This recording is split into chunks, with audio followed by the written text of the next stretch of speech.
Welcome to Sounds of Sud. I'm your host, Jasmine. This podcast is for all the music lovers and anyone that wants to learn more about working in the music industry.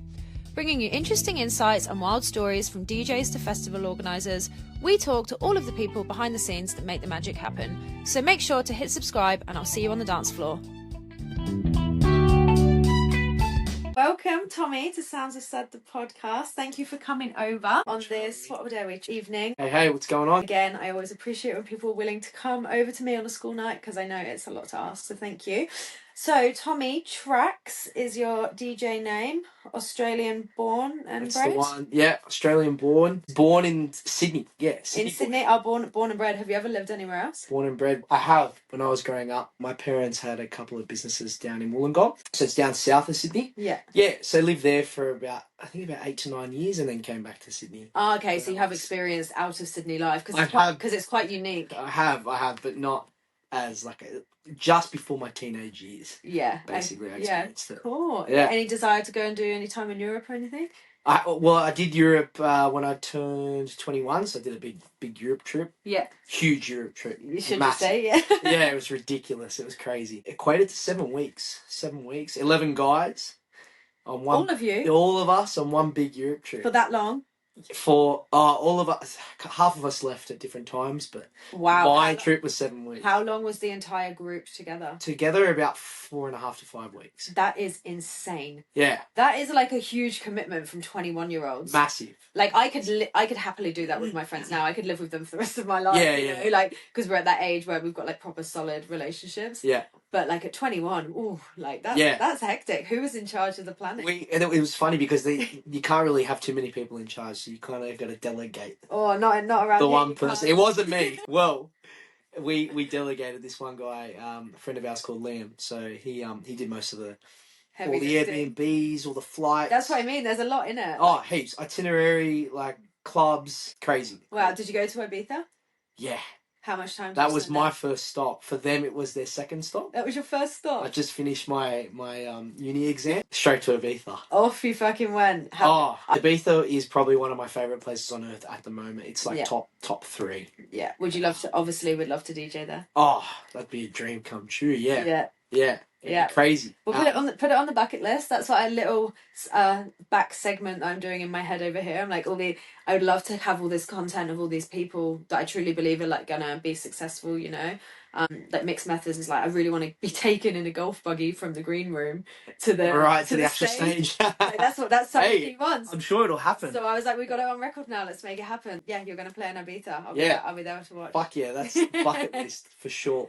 Cool. But, yeah. And then, so not only are you DJing, and we'll get into the whole story in a second, but you also do some promoting. You've got your own brand? Yeah, correct. So I've got my own brand. Came up with the concept about 14, 15 months ago. How long had you been a DJ before you got into the promoting? I think about 9 years. 9 years? 9 Wow, years. This is going to be a great story. Yeah, it's a long one. It's a big one. But yeah, mostly private stuff for a long time. Yeah. And then towards the later part of my DJing career. Would you say? Hit up the clubs and whatnot. Bars, pubs, clubs, restaurants. So 9 years, only been promoting for 8 or 9 months. I'd say about it just over a year. Okay, cool. Just over a year. All right, so we've got 8 years to fill the gap on. Yeah. So when, where, how, what, like? Yeah, well, yeah. So I guess the journey kind of just started as growing up in a home with 2 parents who just love to have music on all the time, blasting. Do they? That's so cool. All the time, cleaning the house, cooking, even just I don't know, just doing the general house cleaning stuff. Any siblings? Yeah, one sister. Older, younger? 3 years younger. Okay. Julia, her name is. Good old Julia. God bless. Cute. Shits me, but yeah. Awesome. Does she like to party? She's not as big of a party animal as me. Yeah. Not a party animal, but I mean, like, she doesn't really go out as much. Yeah. As what I do. But can she appreciate the music? She does. She appreciates her own type of music. She likes more words involved with her music. Yeah. Like bass. How old is she? At the moment, 23. Yeah, I was about 21, so you never know. She might grow into it. Because I do think that kind of music. It's interesting when you go, especially to Melbourne, you've got these. I was talking to this girl at a festival and I was having this really lovely chat with her, and I was like, how old are you? She was like 19. I was like, you're 19. Yeah. I couldn't believe it. Whereas that was the environment we were in, that was way too much for me at that age, you know? Yeah. So she might grow into it. Yeah, you never know. Yeah, I mean, I guess through me, she's kind of, seeing the way it is, and yeah, she has come out with me a couple of times and whatnot, but yeah, still two different characters. Yeah, but that's good. That's what you need, especially for the parents. A bit of balance. It's not too much. I've got friends three brothers, like three of my really good friends, and they all come out with us. I'm like, imagine their parents, three of them. Crazy to keep up with, definitely. Yeah. So you lived in a household with it was just music, constant music, and it just kind of stuck with me through the younger years, and I really loved downloading music back to when we used to use LimeWire. Yes. Yeah, and we used to find all the shitty Chris Brown re-edits and all that R&B stuff, and then it slowly turned into the electro house kind of thing back then when LimeWire was around. Yeah, and then 15 was when I bought my first deck. My first. Wow, how did you buy it? Did your parents buy them for you? Yeah, so my dad and I had a friend who had bought a deck but was selling it, and so I was like, yeah, let's go buy it off him. Got it a bit cheaper, and that was the start of that. That was the start of Tommie T. Then Tommie T. Oh, so you've had a rebrand? Yeah, a bit of a rebrand. Yeah, a couple of years ago. That's so cool. I can't wait to get to that part. Yeah, so got the decks and then started bedroom DJ, basically self-taught. I had a couple of people, like an uncle who'd help me out here and there.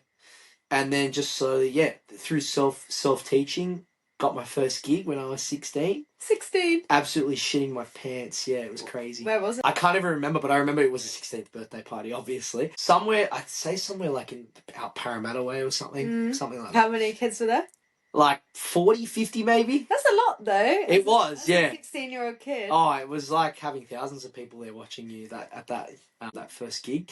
But do you have any footage of it? I have photos of it. Yeah. I have photos of it. I'll send it to you. They're very cringe, but they're cringy. It's good to look back at that and see how it evolves. Yeah, exactly. I love all that stuff. I love the cringy little fag 16-year-old. Yeah, I love reminiscing. Yeah. So good.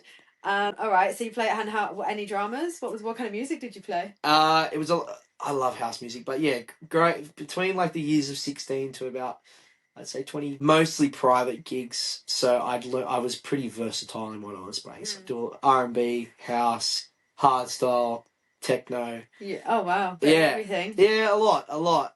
Hip hop, rap. And did they have like all the DJ programs that people use now back then, or were you doing it all freeballing? No, I've had the same. I had Serato back then. That's what it was. I should have started with Record Box, but yeah, Serato is what I was using. Yeah, and is it a similar concept? They're all quite similar. They've got some different characteristics about them, but each to their own, I guess. Yeah. Tomato kind of thing. Okay, so you're 16. You've done your first gig. And 16, done my first gig, and then how many years of private gigs? Yeah, so about I'd say 6 to I still do them now, but not as regularly. But yes, 6 to 7 years of solid private gigs. What kind of gigs are we talking? Engagements, birthday parties. I've done a couple weddings. They were pretty cool. And yeah, just a lot of kind of backyard stuff too. Some New Year's Eve gigs, and then just parties that your mates kind of come up with and different. And how did you where in Sydney did you first play? Or when I turned 18, I started working as a bartender for a group called the Oscars Group. So they're a hospitality company, and then.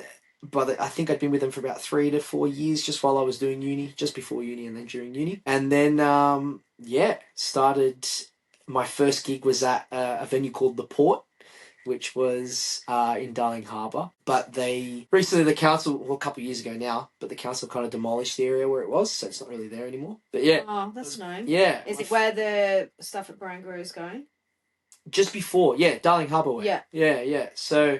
where Cockle Bay Wharf is, Homebar and yes. all those spots. Yeah, so across from there. Okay. Yeah, so that was my first ever real gig in front of a public setting. And how did you get it? How? Yeah. Oh, because I was working there at the time. Oh, sorry. Yeah, I was working there at the time. Yeah. And they were like, yeah.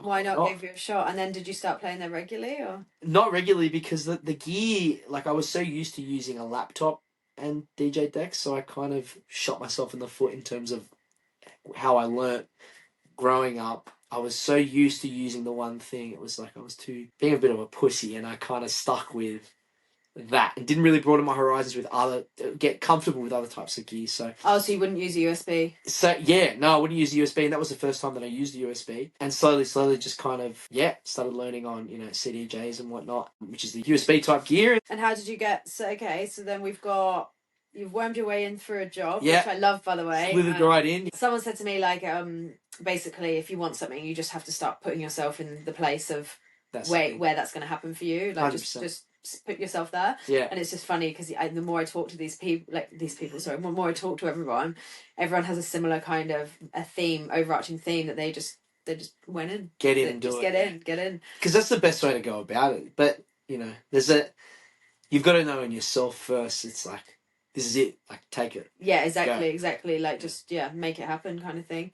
And so how did you first, like, play your first boat party, for example, or get in with the other promoters? So, I started to realise, as I got older and I was doing more, like, bar gigs and public venue gigs, and I started going clubbing, I started to realise how important it was to make sure that you're supporting everyone else in the industry. It's such a big, important part of what we do now as promoters, is like, show your face, introduce yourself to not just the person who runs it, but everyone there, and be a part of it, be amidst in the chaos and everything going on. Yeah, that's kind of how I got into it. I just, through my going out, as I started taking DJing more seriously, I was like, if you want to do this, you got to be in it. You got to be a part of it. You got to be it. So who was the first kind of promoter that I might know or may not know that you kind of built a proper relationship with, where you'd not just play for them once, but you play for them again and again? A couple times. Yeah, so I'd say it kind of pops up in different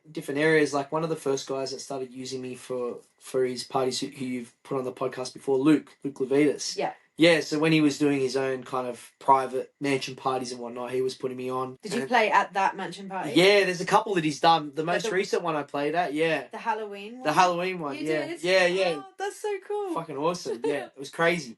Walking into that was insane. Honestly, it buzzes me out. I'm like, everything's connected, Everything connects.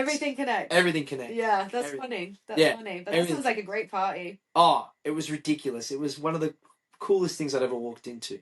This big house, this big mansion with this, like, weird wooden door that I had to knock on for them to open. And then walking in, it was a jungle. It was a jungle. Oh, I'm so jealous. Yeah. So jealous. I'd driven so far out to play, and I was excited. I didn't know what to expect.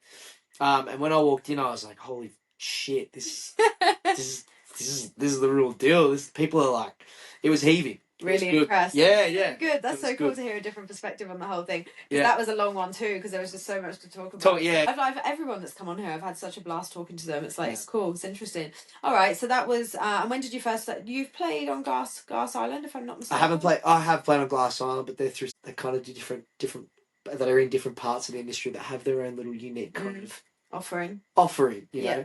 So I've some guys that I know who are also, my background's Greek, so some other Greek guys that I know, they like to host their own parties with Greek music involved in it. They're called Philoxenia. Okay. Yeah. No, I haven't heard of them. I thought it was someone else that also has a residency on Glass Island, because I noticed a lot of different promoters have their own monthly or not or weekly event on there. A few different promoters. Okay, so you have played on there before. But we're talking about Glass Island, aren't we? Yeah. Oh my gosh, I'm talking about Seadeck. Oh, Seadeck. I'm sorry. I'm talking about Seadeck. Okay, well, that's cool. Imagine that afterwards. People would be like, that's just not true. I always get confused with them both. I don't know why. But, sorry. Okay, well, since we're on the topic, Seadeck. Great. Seadeck, which is another nice boat. Great boat. Yeah, great it boat. is. I've been on Seadeck, and I was there with my friends, and I have a tendency to just wander off and start talking to people. Yeah. And I essentially went missing on Seadeck, and you know how they have the green room on there? Yes. So anyone who listening has ever been on Seadeck, if you're too drunk, because they obviously can't get you off and they don't want to ruin the party for everyone else, they'll basically put you in chuck in the green room. Sea prison. It's got bars on it. It's literally I haven't been down there personally, so I shouldn't say that, but I know of people that have been down there, and it's literally they just put you in there to basically sober up so you can't fall overboard or cause any trouble. And when I went missing, one of my friends went up to the bouncer and was like, "Is my friend in sea prison?" It's just called the green room. Is it the green room? Yeah. It's a green room. Yeah. I'd say it's a green room. Just the green room. Yeah, not sea prison. But anyway, that's a great boat. I haven't noticed it around this much. Maybe I'm not. just paying attention? It's around. There's different promoters on there. But yeah, you'd probably see more of Glass Island than Yeah, like Glass Island is like the boat at the moment. So you haven't played at Glass Island? No, I haven't yet. I'd love to. But yeah, I don't know him personally. He doesn't know me personally. But I met the owner of Glass Island. Scott Robinson. Yeah. Really nice. He seems like a really nice guy. He's done really well for himself. He's giving something to Sydney that, you know, it's quite a staple here. It's like you've got to go to Glass Island and party at least once at some point, just to experience being on our harbour. Yeah. You know, so I haven't played at Glass Island yet, but I've played on Seadeck, which is another one, which is awesome. Well, we can put that on the bucket list. Not at Glass Island. I've already forgotten what the other thing was. Oh, to go play in Ibiza. Yes. Play in Ibiza, play on Glass Island. Anything else while we're here? We'll come to them. Don't worry, they'll come up. All right. Don't let me forget. Mixed Methods gave 3, so just think about it as we're going. Yeah, cool. So do you play on the harbour often, or mainly in venues? They have been like, I'd say probably once a month or once every 7 weeks. You know, I end up getting a gig on the Yeah Boy. Have you heard of Yeah Boy? I have. I don't know much about them, but I have heard of them. Daryl Testa, his name is. Daz. Good old Daz. Another really awesome promoter who's done a really good job at introducing a weekly boat party for people to go and party on. Name? It's changed. So it used to be Cadman Cruises, and now they've invested in a little boat that they've got now, Inception. I think I've... New boat. I think it's about 8 months old. It's been in Sydney for about 8 months. Massive. Yes, I think... 500 people. I think I know the story of that. Can't recall it off the top of my head, but I think I know the background of that. I think some other people I know have had boat party on there, maybe. So they get different promoters on there too. Yeah, cool. So you play on there often? Yes, I've played there a couple of times. Played for Yeah Boy a couple of times. They like to get different DJs in. You know, obviously you need to pass a certain skill set, but they like to get a lot of different people in too. They give people their opportunities. So. And what kind of crowd are we talking? Like for all the different venues that you play in, either like in the past or currently, what's the kind of difference in the crowd? Because there's obviously certain nights that attract different type of people, but you know, it's interesting. It is interesting. It is interesting in a way. I guess it comes down to where in Sydney. It comes down to a couple of things, but you know, Yeah Boy. I find that on a boat, they're usually more of a day sesh kind of crowd. You know, they like to go out early, get out early, start drinking early, finish. What type of? Like we're talking younger or older? So definitely start from young. Definitely start from younger. I'd say from 18 onwards till about 24, 26. Yeah, it's mixed, but majority of them are a bit younger because it's like they've just gone out partying. They're partying on a boat on Sydney Harbour. They don't usually get to do that. So it's cool, and it is like I've lived here for 9 years this year, so I've been on the harbour more times than you can imagine. But every single time I'm on there, I'm like, fuck, this is such a beautiful different city. Experience every time. Different experience every time. Yeah. Like my friends actually own a charter boat company, so we're very fortunate that we get to go out quite a lot. But like we go on there with a big group of people. We go on there with just our family. Like we just go on there sometimes just with my friends who own the boat, and it's just like it's so fucking cool. Like, and it's such a beautiful. Like there's actually hundreds of thousands of houses on the harbour. Oh, it's insane. It's not just like the ones looking at the bridge that get a harbour view. There is literally thousands of houses on that harbour. Yeah, and even when you go like more towards the north side where Manly is and stuff, or even the opposite way. It's heaps of different nooks and crannies. And just houses on all of them. Yeah, like the wealth on that harbour is just absolutely astounding. It's insane. So is there any other boats that you like? So I suppose Glass Island's the kind of main one at the moment. Glass Island is the main one, so that's yet to tick off. But so mostly through them. I've also done private gigs on other super yachts. Oh wow, what's that like? Awesome. Do they take the decks for you? No, so I take everything. Yeah, but it's always a good time. That's more of the private stuff. So does someone is it the person whose party it is that approaches you, or is it the person who owns the boat? So I have a couple of connections that they don't own the boat, but they host events on these luxury boats. Yeah, so nice. When they need someone who's a bit more experienced, who's good energy, more of a younger crowd, or someone who can really get it going. Yeah, they'll go. That's so cool. It's a shame because they're the kind of videos. Obviously, you're probably not authorized to share. Like, it's not appropriate, but that would be cool. Yeah, it would be cool to witness that kind of thing. Yeah, turning up because whenever we need a DJ, like so many of our friends are just bedroom DJs, so we don't need to get a stranger, you know. Yeah, yeah. So I can't imagine like a stranger just turning up and just being there. It's funny. Yeah. Funny thing to think about. Anything more you want to touch on in your own DJing journey? Yeah, well, yeah, that's about it. And now I'm just kind of in the scene trying to build my brand as a DJ. Really want to get into production.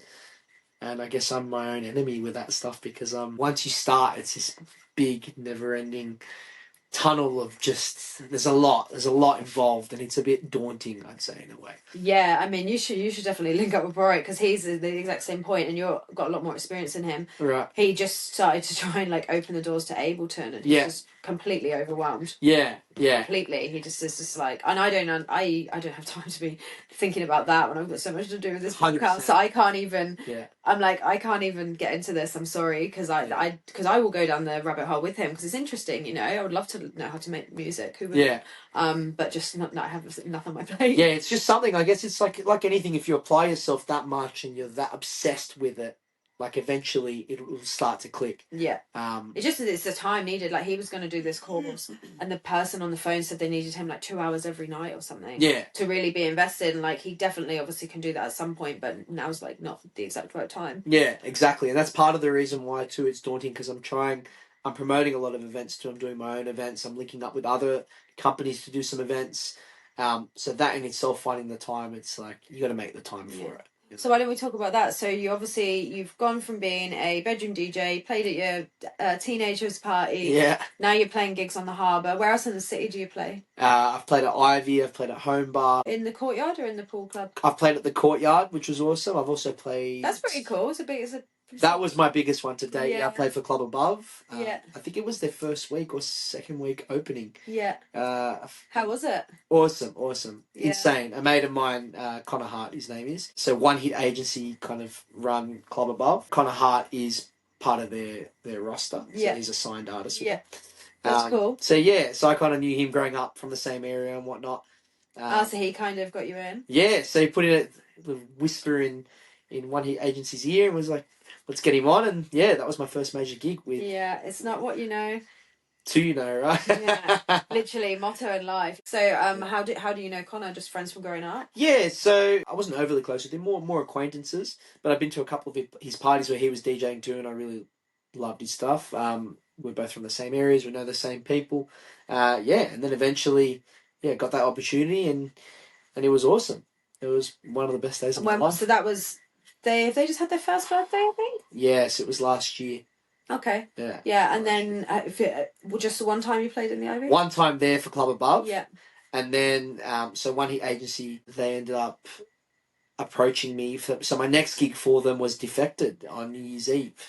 Ah, you played Defected? Yeah, played Defected. Not in the Courtyard. Would have loved that. Yeah. But, not next to Carl Coxx. Nah, not next to Carl Coxx. The big man, the big dog. So in the side room upstairs. But still so cool though. Oh, insane. The crowd in there, the energy was just unbelievable. Yeah. Which is typical of a Defected event, you know. Always great energy. So, I was just talking about him yesterday. Porrick had seen a clip of him saying that they were like his whole life would be a waste of time if he retired now. He wouldn't know what to do with himself. He fully intends to, like, when he dies, to be found dead behind the decks. You know, till the very last moment. And that's hilarious. That's passion. That's why these people are so good and well known. You know?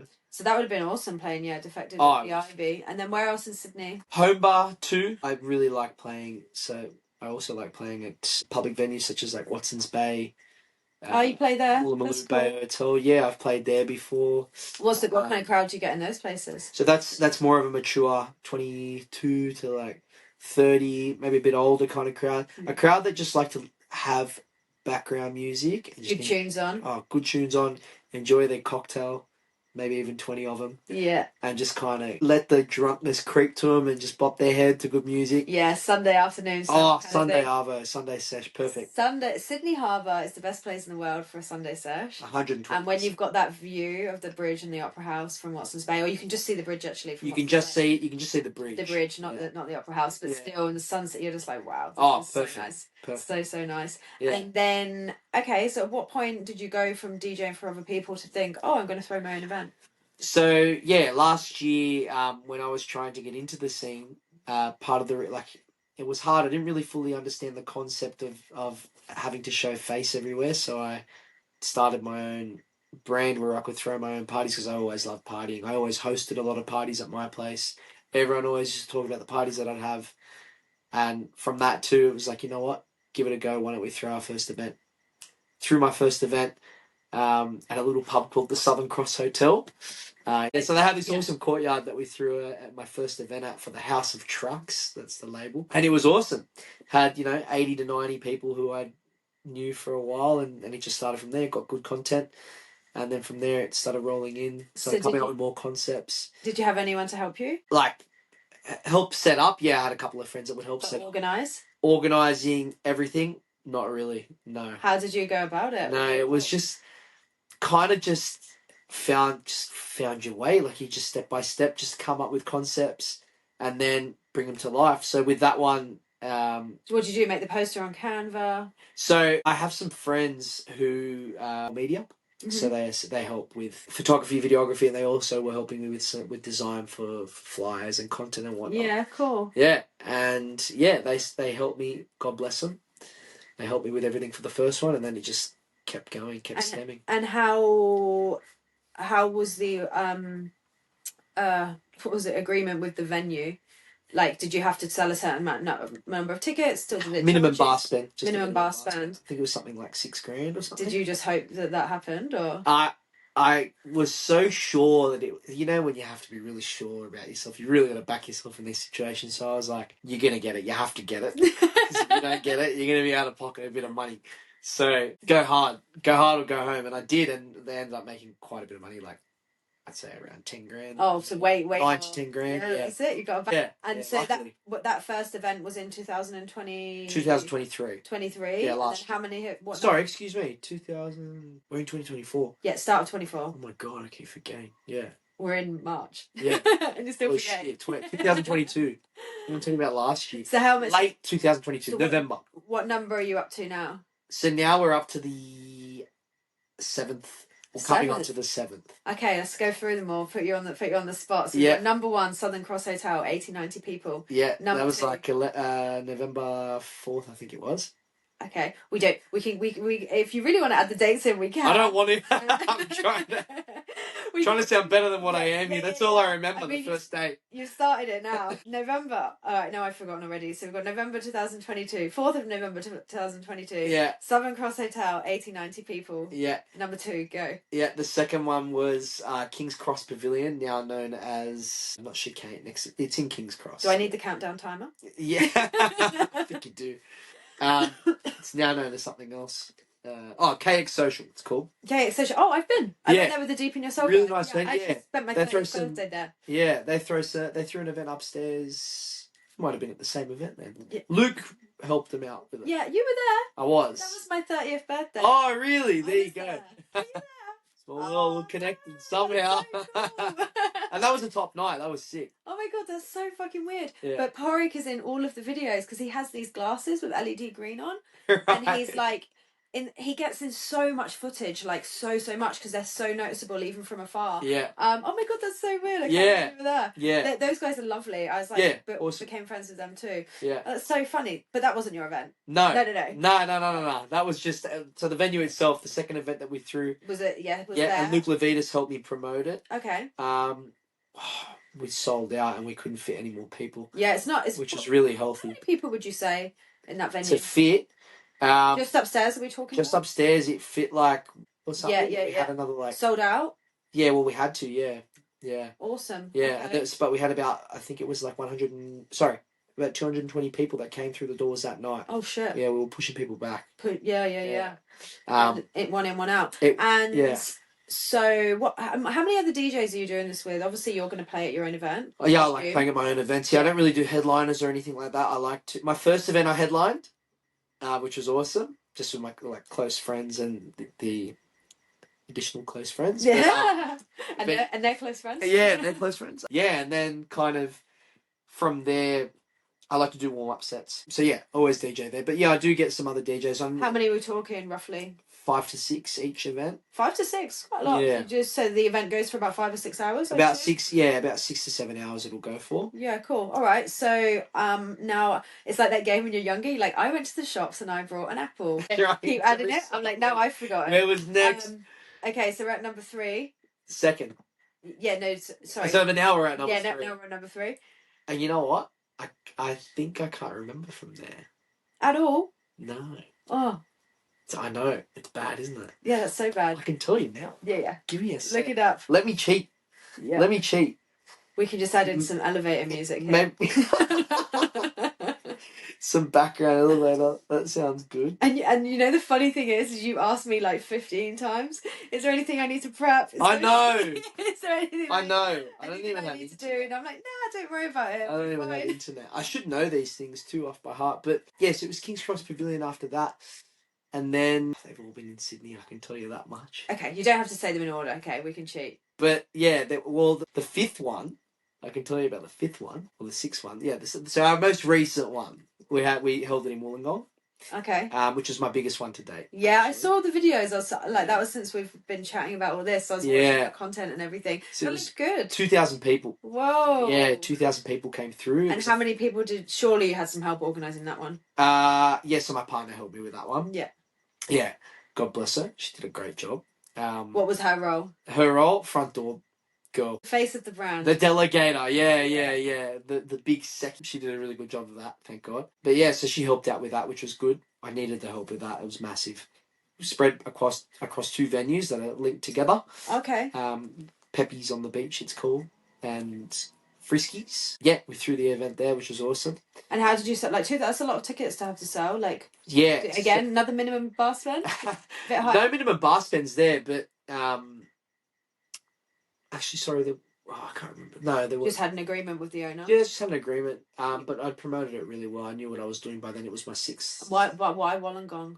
Why Wollongong? Because they're a hub for people who are wanting to like get out, party, and enjoy themselves instead of having to travel to Sydney to do it. Yeah. Bring it to them. Yeah, there's a network there. I've actually noticed a few events down there recently, and like Little Fritter was down there a while ago. Yeah. So there is obviously an appetite for it. There definitely is. There's just there's part of the places that I'm going to look at for my next couple. And then what other DJs did you have with you at that one? So we had our headliners were Billy Zane, good old Billy Zane, who is a Cronulla boy, so from south of Sydney. So we did a mix of techno. Yeah. Techno and house. Okay. So it was a bit of tech house. Bit more of a techno-y type stage. So there were 2 stages. The outside area was more housey, disco.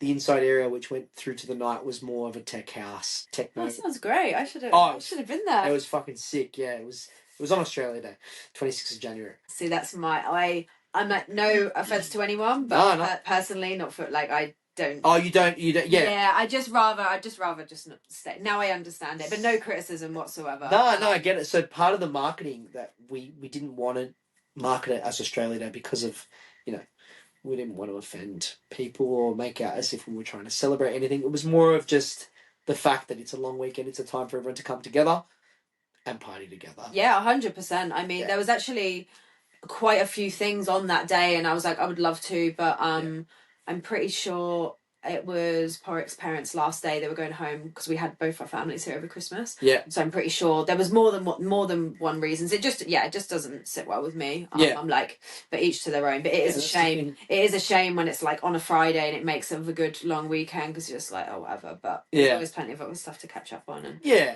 that's it. But yeah, that day we had also a techno artist called Lestrange, another Sydney boy. So yeah, we had both of them headline. Yeah, nice. On 2 different vibes, would you say? Yeah, so Billy Zane was a bit more of the minimal style tech, and then Lestrange was more of like a down and dirty techno. Yeah, cool. And what time, in a place like that, what time could you go till? So we were meant to go till 3 o'clock, but just for apparently noise restrictions and stuff, so we had to close a little bit earlier.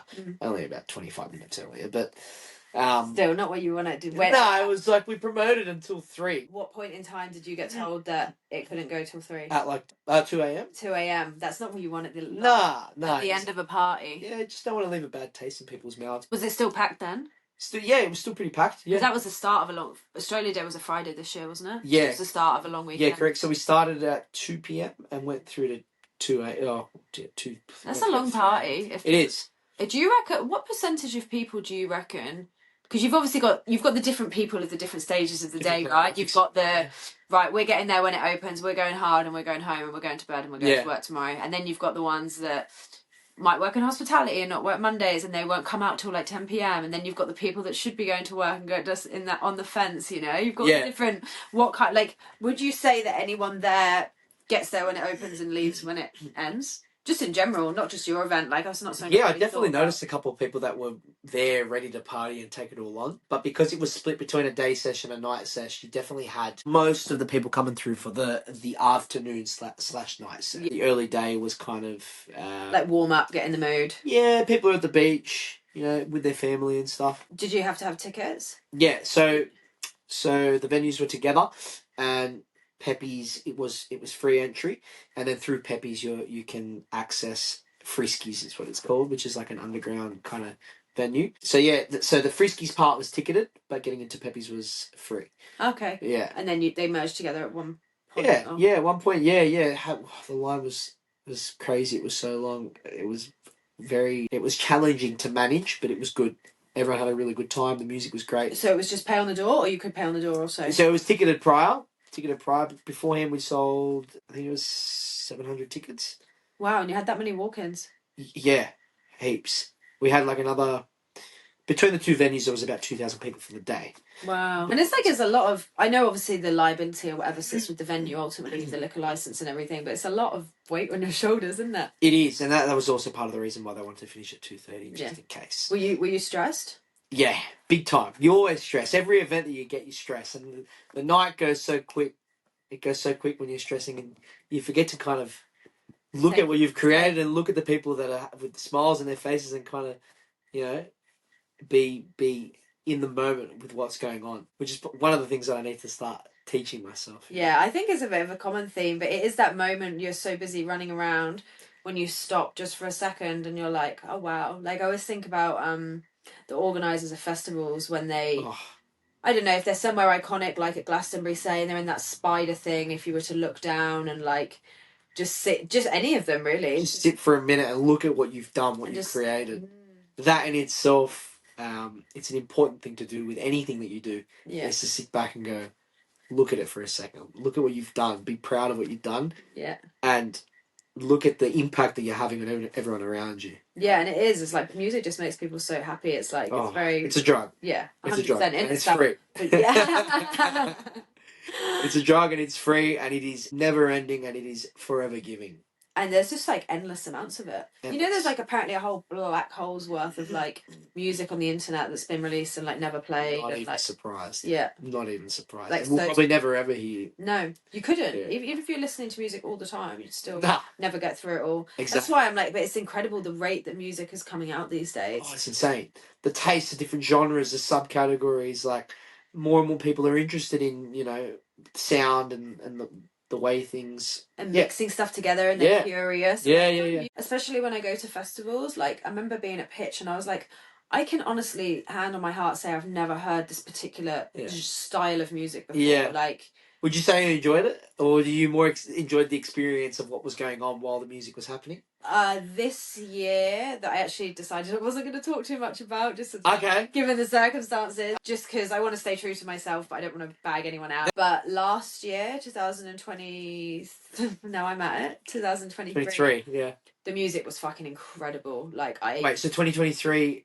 What month? You're talking about Pitch, right? Yeah, Pitch. March. Yeah. So this time last year I went to Pitch. This time last year I was at Miami Music Week, like today. Like right now, I was at the last day of Miami Music Week. How depressing. That's a much. And then this year just to Pitch. Obviously, you know, there was stuff that happened. Yeah.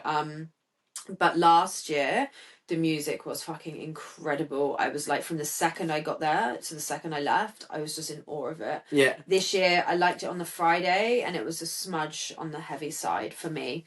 Personally, I still enjoyed myself. Yeah. But I was with... Just wasn't your taste, what you usually listen to. Yeah, I was with 15 of my friends. Like, some came from overseas, so like we had the best time. Yeah. But like the actual music itself probably wasn't my favourite. Was it deeper? Was it faster? Was it harder? Was it... It was just harder. Too like, spaced? Just a lot of like I understand that everyone has different tastes of music, but to me, like, a lot of like noise. Right. Someone might kill me for saying that, but Yeah. you know, whereas I don't obviously want too many lyrics or anything, but a couple of lyrics here and there, or Doesn't hurt. like, yeah, it doesn't hurt. Doesn't hurt anyone, does it? Like, it's literally not harming anyone. Yeah. Even if it's just 1 or 2 words. Yeah. But like, I still had like an incredible time. And I'll definitely go back. I just wanna.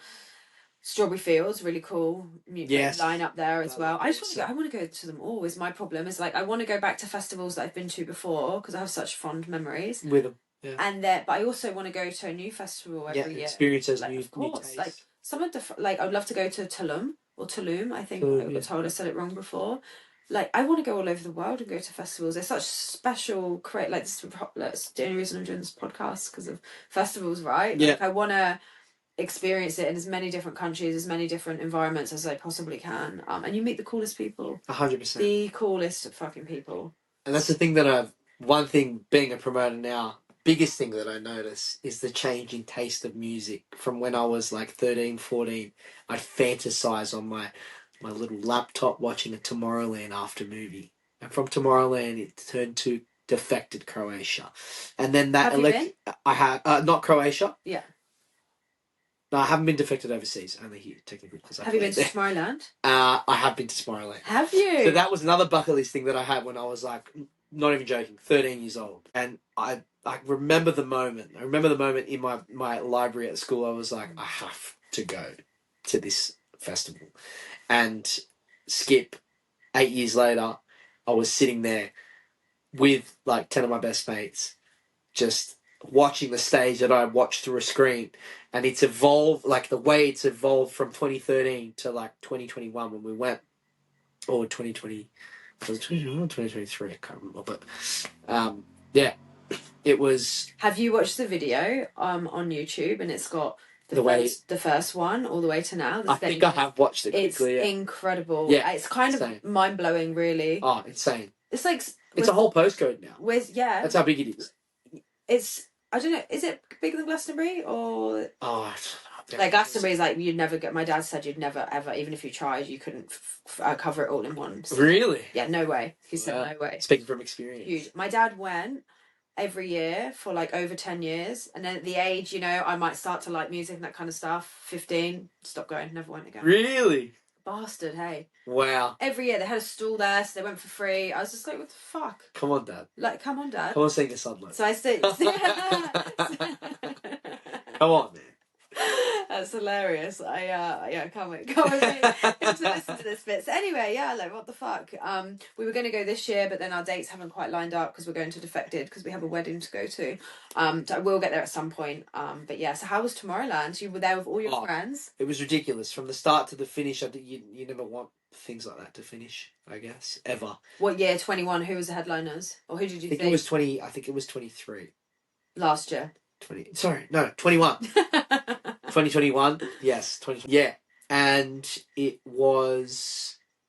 Wait, we're in 2024, right? Yeah. I'm 26. I went when I was 21, so it was 5 years ago. So it was 2019. Oh Jesus, I'm gonna really start using my fingers for this. It must be kind of confusing when you're around the age that the year is.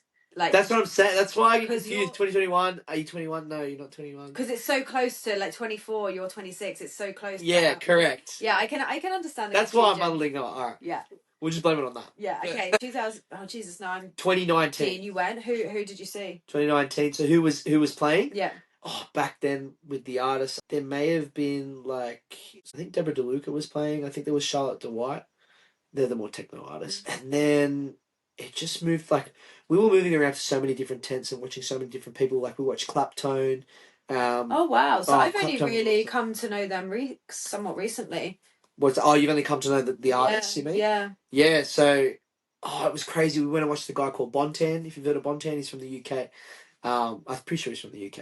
Was it a lot of exploring? A lot of exploring. Yeah. Yeah, like from the main stage where I'd see like Charlotte DeWhite. I think it was Charlotte DeWhite. I don't remember the main stage, but. The best part about it was going through the different stages to go and watch all these different names, and one of them being Bontan. He was playing on the stage was a fucking turning merry-go-round in the middle of the crowd. In the middle of it, yeah. And he's sitting there playing, and we're all dancing next to this merry-go-round. It was unbelievable. I think that was the third day. That's actually so smart because great. Like when you have a boiler room, it's great, yeah, but like some people are literally like looking at the back of their head if they're too far back. Correct. Depending on how big the boiler room is. Yeah. Like if it's a small boiler room, it's all good, but if it's a big boiler room, yeah, it's like people are just behind. Yeah, correct. You know, yeah. That's so cool. Yeah, so it was a turning merry-go-round, and then another one where we went to watch Clapton. You like walk up these stairs, and then you walk back down the stairs, and you walk into a forest. There's really high trees, and you feel like you're in the middle of the Amazon. And where do you go in if you go up and you go down? So it was like a bridge to get. Must have been like a passageway that you're meant to get. Like maybe is it in like a river or something? National park or something? Yeah, so it must have been a river that we're going off. Wow, so you went over that into like a jungle. And it was. Yeah, they had obviously decorated it. Yeah, they decorated it. Not as much as the other stages, but they decorated it. And yeah, watched Clapton. We watched a couple of people. And then another stage that they had was the hardstyle tent. They call it. A lot of Aussies there. They love their hardstyle. They do. I love it. Yeah. I don't know. I only listen to it for like an hour or 2 hours at least. An hour or 2 hours? Most. I could listen to it for an hour or two. Sorry, 1 or 2 minutes. Yeah. Like that's like pushing it. That's where I want to like start. Really just. But yeah, too hectic for me. Oh, way too hectic. But this huge hardstyle tent, and then in the middle it had kind of like these fairy lights, and they were like lighting up in the middle, and they were changing colours, and they were flashing. Crazy times. And then my favourite stage that I'd found, we had just popped off, went to go get some food and relax a bit from all the fun, all the fun that we were doing. And then we were walking past this hole in the ground, and we were like, "What is that?" And we're like, "I don't know. Let's go check it out." And then, as we walked into this hole in the ground, it just kept getting deeper and deeper, and it started swirling. It's like a swirling staircase. Underground. It seemed underground. It was underground. Yeah, it had to be underground. And then, by the time you know it, like I could kind of hear like the like that, and the bass kind of, the grueling bass. And then as I got deeper and deeper, we started hearing this real disco sound, and we walked into Purple Disco Machine were playing, who are a disco duo. Purple Disco Machine. What? That's so cool. Yeah, and we walked into like, there were people with like 70s outfits on, and there were like huge disco balls turning. How many people? Couple hundred easy, and they were just like grooving to this disco music, and there was a stage. Unbelievable. And we were only there for like half an hour, but the fact that we'd experienced walking into, and I remember the song we walked into Feel My Needs, Purple Disco Machine remix. And I just remember looking at my mate while I'm walking down going, this sounds good. And then we're walking down, and then I listened to the song, and I was like, I know this song. And then as soon as we got to the last turn of the spiral staircase, we just walked into we walked back into the 70s. It looked like we were walking back in time. It looked unbelievable. So fucking cool. Yeah. I love that stuff. Like secret this, secret that. Secret. Wouldn't have known it happened, and if you didn't look that way, you would never have walked. You wouldn't even see it. No. Wow. And what kind of accommodation did you have? Were you camping? Nah, so we stayed out in Brussels, which was close to. Oh, so you're going in and out each day? Yeah. Can you stay there all night, or does the music music stop? It closes at a certain time. I think like 10 or 11 o'clock or something. Okay. And then you can go back there at like 10, 11 a.m. Yeah, right. Next day or something like that. But yeah, 45-minute bus ride in, 45-minute bus ride out. Well, so it's always such a different experience too, camping somewhere or going in and out like that. It's interesting when festivals are a hybrid of both. Right. You know, because like a lot of them are either like Ultra Miami, everyone's in, everyone's out, everyone's in, everyone's out. Whereas like Pitch, no pass outs. Once you're in, you're in. So it's interesting when people do like a hybrid. Yeah. Which is probably I think it's quite common in the UK. Like I remember Reading, you could always do it. And did you ever do anything after the festival? Were you just wrecked? We ended up going straight to Mykonos from Tomorrowland. Wow. For 10 nights. 10 nights in Mykonos. After how many nights at Tomorrowland? 3 or 4. Was it only 4? 3 or 4? I thought it was longer. Brussels. Yeah, that's still pretty intense though. Yeah. It was crazy. What was Mykonos like? It was crazy. It was great. Another different type of partying. Bit more of a like a dirtier partying in some spots, and then it's also awesome the beach bars and stuff that they have there. Like there's a place called Scorpios, Santana, beautiful beach bars there that you can a lot of Afro house, a lot of tribal house. I think that the deep in your soul guys, that kind of stuff. They're big hitters on that too. So cool. Yeah, I love it. Big hitters on that. That's like real interesting kind of genre I haven't heard before. But Mykonos was a good party. I've Yeah, never been there either. Good party, and then there was your other beach clubs, which are a bit more like, who did we watch? Oh, Roger Sanchez. We watched Roger Sanchez in Mykonos. Pretty crazy. Yeah, really nice. And then, have you been any holidays in the past couple of years? I can't say I've been to any big one. Melbourne's another. Melbourne's a home away from home kind of thing. Have you ever played in Melbourne? I haven't played in Melbourne. Would you like to? Yeah, I'd love to one day. Do you have contacts down there, or? I've managed to get some contacts there, but we'll see. It's just have to start going to Melbourne, like you said. That's the thing, yeah, and it's just a matter of people are gonna like you to put you on. People are you got to suit their vibe, their character. That's part of the reason with what I do is I like to pick my DJs based on their vibe. What suits a night? What vibe we're trying to give on that night, the different genres that we play, but I like to have people who have good energy. And how do you meet your people that you would sign on your... So I did like a DJing competition last year called Your Shot. Oh my God. Yeah. I'd never heard of this thing in my life. Never? Until about 4 weeks ago. Right. And I'm pretty sure everyone that has come on here in the last 4 or 5 weeks has all mentioned Your Shot. Yeah, right. I've never heard of it before, ever. Yeah. And now everyone is talking to me about it. Yeah. Mad. Yeah, so that was a good network. It obviously works. Yeah, it does. It does work. So you start... I guess it's just a matter of whatever you put your energy towards, it comes, I mean, it does help in ways, but yeah, it's a good catalyst. So how did you go on that? Did you... You don't really know. You only ever know who the winner is, but you're versing, to get in there, it's pretty hard for the year. They only pick 200 people out of 10,000 applicants or something. And that just says a lot in itself, right? Yeah. All those people want to be a DJ. Yeah, correct. 10,000. Yeah, and that's the thing. Once you do it once, you can't do it again. So those 200 people, they and it's all beginners, right? You can go as a beginner or as an experienced person. A lot of experienced people like to go as beginners because they want to actually win and learn, get the free. Yeah, you can win to play at festivals and to get free production and whatnot, lessons and but I went as an having experience and it was good.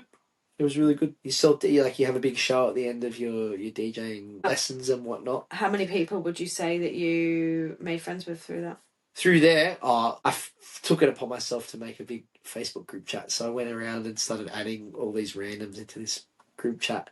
Do you still use it? We still use it, yeah, just for anything DJ related or any production thing, anything production. What's the name of your group chat? It's called Your Shot 2020. I think it was or something. Oh, come on. We needed to make it nice and basic so they know what group chat it is. Yeah, no, that's fair enough. Yeah, I wanted to keep it strictly professional. Yeah, so we could people would know what to use it for. Yeah, I like networking and whatnot, but for that it was anything DJ related, anything production related, if you're selling gear, trying to buy gear, any problems with your decks, any problems with promoters, advice on what to do there. And how many people are in it? Oh, there was now heaps of people leave. Yeah. It's probably I'd say 80 or 90. I'd love to know, oh my God, maybe we should do a survey. I know because people have already left. I'd love to know from the original people, how many people are still pursuing the whole thing and how many people drop off. So that's a big thing about this industry now. It's the DJing industry's changed in a big way, massive way. And there's a lot of people who, I love the passion for it and whatnot. The passion's great. And it's good to see people that are really trying to give it their best and try things new, but it's becoming too saturated, I think, and there's a lot of people who are bedroom DJs that are trying to bite off more than they can chew. But that's the thing, a lot of these people, it's a phase. It's a phase. They really love it for this certain amount of time, and then after that it's they don't, I don't know, they might not see themselves pursuing it as much as what they'd like to, or they take up other interests. So I agree with you, it would be interesting to see who's actually still doing it, or who's moved on, who's actively trying. Everyone can't keep in touch with everyone, right? That's the thing. And what would you say is the main, at what point for you when you're okay, I'm in? What do you mean? You're saying before, throughout this journey, people have to be okay, right, am I going to take this seriously, or is this not for me? Is it just a phase? At what point do you know, oh, this isn't a phase? Oh, that it isn't a phase? Yeah, for you. So in those moments where I said, when you're at your event and you take a moment to look at what you've done, there are those moments where they're this is what I want. This is what I want to be. This is what I want to give to everyone around me. and this is what I want to take bigger, and there's so much more to give. Yeah, it's funny because it's so like there's so many promoters and events and venues and all this kind of stuff, but there's also so much appetite for it. Like everyone loves to have a good time. Yeah. So why not? And Sydney's been kind of drained from how we used to be in terms of our party culture, but now a lot of making up to do. Heaps of making up to do, and people are frothing for it, and it's good. It's a very good period, and we just need more people to. We just need people to go out and have fun. That's it. Don't be scared to go out and have fun. Don't be scared to go out on a Thursday night. Don't be scared to go out on a Monday night. Like, don't be scared because you got work the next day. Yeah, as long as you're not, this is what I've said before, as long as you're not doing it every week and it's affecting your performance and your lifestyle and everything, if you just do it every now and again, if there's a DJ you want to go see on a Thursday, just go and fucking see them. 100%. Obviously, yeah, not to your own detriment. Yeah. You can't wake up in the mornings and you don't want to make you're constantly hungover. Yeah, work and whatever. But yeah. if it's once in a blue moon and it's someone you want to see, yeah. it's not. I am all for like early nights in the week and stuff, but like if there's something you really want to do, you should definitely do it. 100%. And what's your like aspirations for first yourself as a DJ, second your promoter stuff? Like, is there a certain level of event you want to be able to get to, and then third, like, what's your intentions of the production side? Yeah, so with the DJing stuff, definitely want to become one of the bigger names in Australia and go international. That's a bucket list thing for me. I don't know how long it's going to take or when I'll get there, but I know that that's where I want to be, so I'll chase that as much as I can. That's so nice to hear. Yeah. It's a dream. It's a dream, and you got to keep chasing it because you stop living when you stop dreaming. If that makes sense. Yeah, definitely. I'm like, you just got to keep going. My friend, I was a bit down the other week, and one of my friends sent me this really cool Seth Rogen snippet of the interview. And do you know what one I'm talking about? I don't know the snippet, but I just love Seth Rogen. Yeah, me too. Love Seth Rogen, and I'll send it to you, and it's like, yeah, fair enough. He just what he says makes perfect sense. Yeah. About like life in general. He's great. I went in a rabbit hole listening to so many of his videos after that. Yeah. He's basically just saying like the one thing that all the successful people have in common is that they didn't give up. Yeah. He was like, that's the common denominator, so that's what I'm just gonna say. Yeah. If you give up, it won't happen. But if you don't give up, it might happen. That's right. And there's like people that have become really successful at like 60, like Colonel Sanders?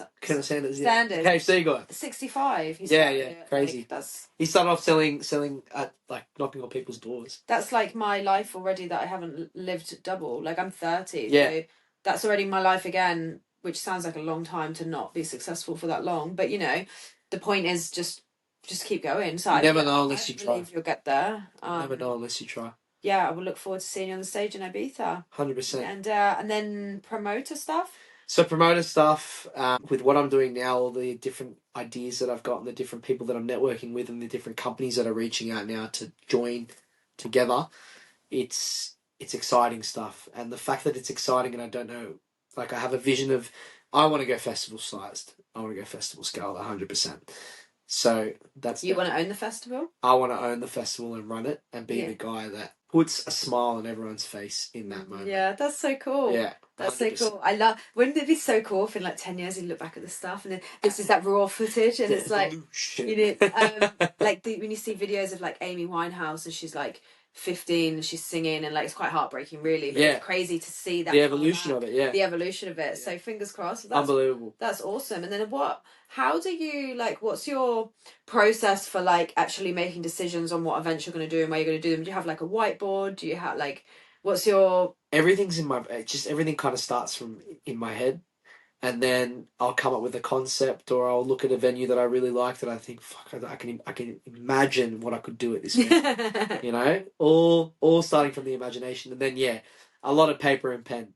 A lot of paper and pen involved, a lot of discussing with close friends what they think, and then just pedal to the metal. You can't beat pen and paper. And is this something, do you use like paper and you just throw it away, or do you have a book? I have a book purposely because I want to see, like you said, seeing that. Yeah, I have a book too. I got a book when I started the podcast, and it started off all neat, scribble, yeah. But yeah, it's cool. It's cool again to look back and reflect on. And then production. What's your plan? When are you going to start? When I need to put more time towards it, so I can start actually getting into that next rabbit hole. Definitely. This year? I said this last year. which kills me. That's one. 12. Back like 17 years ago. So yeah, that's the one thing that I've really let myself down on. I'd say that's my one downfall is putting off the production side of things, because it's a very important part of any growth in any sort of industry in terms of music and festivals. Production is the next step. People take you a lot more seriously, and you can start to really bring out your own sound. So once I can understand the programs that I'm using and how to manipulate everything, definitely on the drawing board for this year. Yeah, that's good. That's good. And the thing is as well, like you said before, you let yourself down. You've been doing stuff that's still very relevant to what you're doing. So definitely don't think of it like that. You've just been busy and you've had other priorities. As long as you're not sat on your ass doing nothing and then complaining about it, like I don't think it's a valid reason not to have got there, you know. Yeah. So I think it's fine. And there's so many moments where you kind of you get so there's a lot of the time you stop and you think, maybe is this the right path, you know? Is this what you want to keep doing? Is this what you really want to pursue? Do you keep going? So you battle a lot of that too. Out of all the fun and all the excitement and the happiness, there's always elements of, bro, do you keep going? Like, is this what you want? And you got to really stick your head down and go, yeah, this is it. Back yourself. Like keep going. And yeah, that's what I said before. Like, just don't give up. Don't give up. Don't give up. Well, that's exciting. All right. Well, I'm a little bit conscious of the time, and I feel like I can hear your phone ringing. I could hear something. Yeah. That's all good. Hopefully not keeping you out too late. But is there anything else? Have you got any events coming up? Anything else with the story you want to touch on? Yeah. So I'll be joining forces with a company called Sounds Like and another company called Let's Go Dancing. For a little boat event that we've got coming up with an international artist. When's that? Yeah, so that'll be late May. Late May. I don't want to give too much. No, that's fine. That's fine. Keep it a surprise. May. And when can we hear more? You'll be hearing more in the next couple of weeks, definitely. Oh, exciting! So by the time I get around to doing all this, it might be just might just surface. Yeah, perfect timing. Yeah, thank you very much for having me. No, thank you for Sound of Sud, the next biggest upcoming podcast in Sydney and going worldwide. Oh, thank you, babe. Sound of Sud, baby. Let's go. Let's go. All right, thanks, babe. It was great talking to you. Thank you.